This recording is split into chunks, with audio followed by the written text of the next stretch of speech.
He was once the shy boy in the schoolyard who stumbled over his words so badly classmates whispered that he looked like an alien. Decades later, the same man would become a near-universal laugh machine. The face of Mr. Bean, a comic who proved that silence could travel farther than any punchline.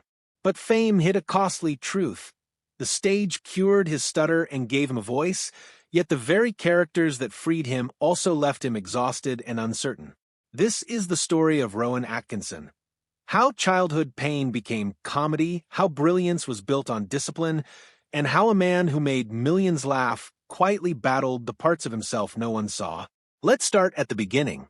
Rowan Sebastian Atkinson was born on January 6, 1955, in Consett, County Durham, in northeastern England, the youngest of four boys in a family whose rhythms were shaped by routine and quiet.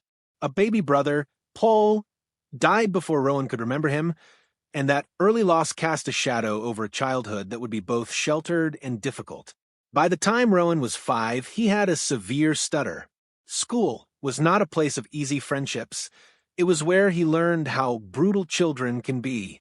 Teachers recalled him as a shy boy with a rubbery face and a speech problem. Classmates teased him mercilessly. One remembered being told the boy looked like an alien. Little wonder he spent much of his time alone. Here's the twist that would define his life. When Rowan stepped onto a stage, that stutter disappeared. Completely. The voice that failed him in the classroom found its footing in performance. For a young boy whose sense of self had been eroded by bullying, this was nothing short of a revelation. The painful obstacle that had narrowed his world became the doorway to one of comedy's most unusual talents. Rowan was bright. He took his science A-levels seriously and, in 1973, entered Newcastle University at 18 to study electrical and electronic engineering. Most people assumed he would become an engineer, methodical, careful, predictable, but the theater tugged in a different direction. He graduated in 1975 and moved on to Queen's College, Oxford, for postgraduate study.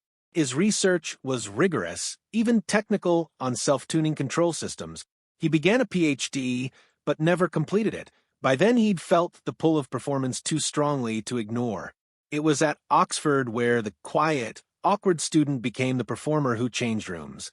He joined the drama club and a review group, and there he met Richard Curtis, a connection that would alter both their lives. Curtis remembers a funny-looking, seemingly withdrawn young man standing at the edge of rehearsals. Then Rowan performed, and the silence in the room broke into laughter. Sketches about driving and mime revealed an instinct for physical comedy and timing that felt both old-fashioned and revolutionary. In August 1976, Rowan took a step every performer remembers. He went to the Edinburgh Festival Fringe. The show did well. For a man who had once thought the world might hold only engineering labs and silent corners, the theater had become home. He published his thesis in 1978, yet every spare hour on campus leaned toward stagecraft. The conflict between engineering and comedy, logic and absurdity would follow him, even into later decisions about electric cars and environmental debates, but the stage had already staked its claim. Rowan's first major professional break came with a BBC radio show in 1979 called The Atkinson People.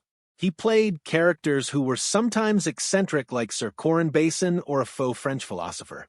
The show wasn't a blockbuster, its slot wasn't built for comedy, and audiences were small, but critics noticed. And while the world wasn't yet ready for the full force of his oddball genius, Rowan was learning the craft, how to shape silence into reaction, how a raised eyebrow could speak volumes. Then came rejection. Between 1978 and 1979, the BBC rebuffed him repeatedly. Auditions and interviews became torture because the stress made his stutter worse. At several low points, Rowan considered quitting and returning to engineering. But the discovery that his stutter vanished inside characters gave him a way forward. If speaking as Rowan made his throat seize, then he would speak as others, exaggerated, wordless, grotesque, humanized caricatures who let him move freely. He teamed with friends from Oxford like Angus Deaton, who often played the serious foil to Rowan's wild creations. That partnership gave him confidence, the safety of someone else to play against, and time to grow without the full glare of the camera. By the end of the 1970s, he'd returned to the Edinburgh Fringe with a mostly silent show that recalled the great pantomime and physical slapstick traditions of Buster Keaton and Chaplin. Some audience members walked out confused. Others, though, recognized something rare, a performer who used his face and body like instruments. He had found a language that crossed culture and language. Those who saw him early would go on to help him when television finally came calling. Television did come, though fitfully. A 1979 pilot, Canned Laughter, featured an embryonic Mr. Bean among other characters, but it didn't get picked up. In the same year, he joined a satirical show, Not the 9 O'Clock News. The show started poorly. Critics were harsh, viewers were thin. But it also acted like a crucible. The writing sharpened, the performers hardened, and Rowan found an environment where odd ideas could be tried and polished. It was on that show, and in a remarkable sketch called Gerald the Gorilla, that he began to draw wider attention. Disguised in a gorilla suit, Rowan played with intelligence and rage in a way that made audiences laugh and gasp. The show earned awards and, crucially, respect. At the start of the 1980s, something else changed. Instead of being punished by his stutter, Rowan learned to weaponize his silence, to make it expressive, dangerous, hilarious. Blackadder, the historical sitcom he co-created with Richard Curtis in 1983, pushed him in a new direction. The first season was expensive and unwieldy. Critics were mixed, but the show evolved. By its second series, with Ben Elton on board and the focus tightened, it became sharp, dark, and very funny. Rowan played Edmund, a schemer of comic guile, surrounded by brilliant players. Miranda Richardson, Hugh Laurie, Tim McInerney, Tony Robinson. Improvisation and trust among the cast created a chemistry that felt effortless, but as always, beneath the surface was work and discipline. And then came the character that changed everything, Mr. Bean. A creation years in the making, perfected in university sketches and refined across radio and television, Mr. Bean first appeared as his own series in 1990. The genius of Mr. Bean was simple and terrifying. A largely silent man navigating the modern world with awkwardness and determination. Speech was minimal, physicality was everything. The result was universal. No translation required. Whole countries laughed without needing subtitles. Mr. Bean became a global phenomenon, a magician's trick of performance that made the ordinary ridiculous and the ridiculous sympathetic. But here is the paradox at the heart of Rowan's career. While Mr. Bean made the world adore him, the role drained him. He described the physical and emotional toll of embodying a character that demanded relentless, precise contortions of face and body.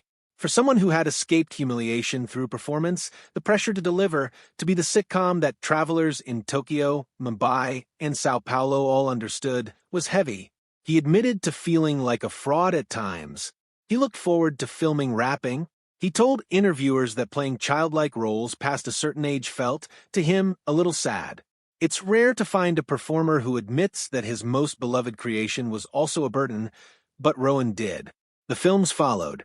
Bean, the 1997 movie, did huge box office numbers worldwide and introduced Mr. Bean's world to a still larger audience. Even so, the demands intensified. To protect his health and sanity, Rowan later adapted Mr. Bean into animation. He supplied the voice and let animators handle the physical extremes. That move offered both relief and longevity. Children discovered the character anew, and Mr. Bean outlived the man's need to perform every painful pratfall himself. Beyond Bean and Blackadder, Rowan's career is peppered with surprising turns. He had a comic supporting role in 4 Weddings and a Funeral, a small scene that became iconic. He voiced Zazu in Disney's The Lion King, a performance he initially resisted, but that wound up being memorable for millions. He returned repeatedly to the spy parody Johnny English franchise, allowing him to marry action and his old physical comedy instincts in a slightly less punishing format. Rowan's life outside acting has its own drama. He met Sunetra Sastry, a makeup artist, while working on a television series in the late 1980s. They married in 1990 and had two children, Lily and Benjamin. For 24 years, they made a life together. But the marriage ended amid public scrutiny in the mid-2010s. Rowan then began a relationship with Louise Ford, a much younger actress, and their daughter Isella was born in 2017. The age gap and timing attracted tabloids and moral outrage in some quarters, a reminder that even a comedian who delights an audience can find his private life turned into public spectacle. There were moments when Rowan's quiet steadiness surprised even his closest fans. In 2001, he and his family were aboard a private plane in Kenya when the pilot fainted mid-flight. Rowan had never flown a plane, but he took the controls, kept the craft steady, and helped everyone land safely. An episode as cinematic as anything in his films, and one that revealed reserve and courage beneath the comic persona. Rowan has also not been shy about his beliefs. In 2012, he gave a speech in Parliament defending free speech, arguing that the tendency to label dissenting or offensive words as criminal was a dangerous slide. The speech was controversial. Some praised his defense of liberty, others accused him of defending hurtful rhetoric.